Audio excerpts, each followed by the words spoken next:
Paksiw na isda. Paano nga ba lutuin ang paksiw na isda? Tara, simulan natin ang pagtuturo ng paksiw na isda. Kitang-kita niyo naman, ginisa ko na nga dito yung bawang, sibuyas at luya. At ilalagay ko na nga itong isda dito sa ibabaw ng aking ginisang sibuyas, bawang at luya. By the way, kakauwi ko nga lang yan galing sa aking duty. Ang dami pa nga hugasin, diba? Nakikita niyo naman.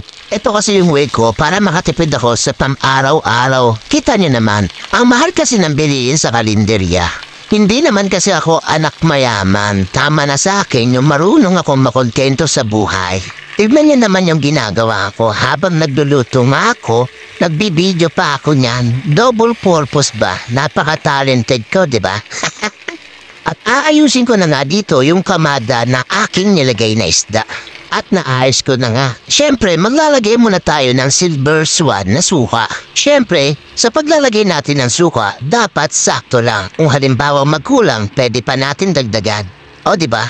At siyempre, pinutol-putol ko na nga yung siling green dyan para medyo manghang. Mahilig kasi ako sa manghang, kaya lalagyan ko pa ng siling labuyo. At nailagay na nga po natin dyan ang ating patok sa panlasa.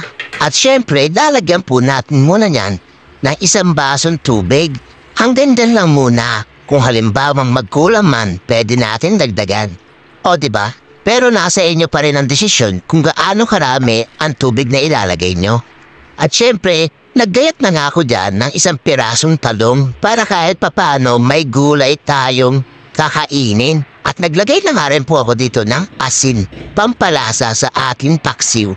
At naglagay na nga rin po ako dito ng magic sarap. Ngayon sabihin niyo sa akin kung hindi ako masarap. At maglalagay na nga rin po ako dito ng paminta. Paminta po yan, paminta, pamintang buo.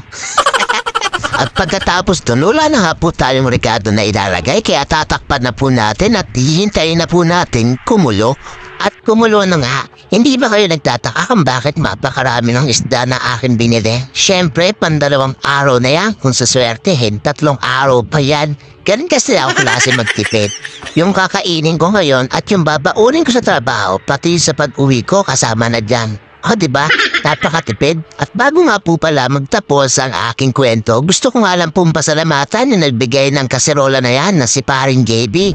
Big shoutout sa'yo pare at salamat sa kaserolang ito. At big shoutout din pala sa mga gusto magpabate. Big shoutout sa'yo tol at ingat palagi. Salamat!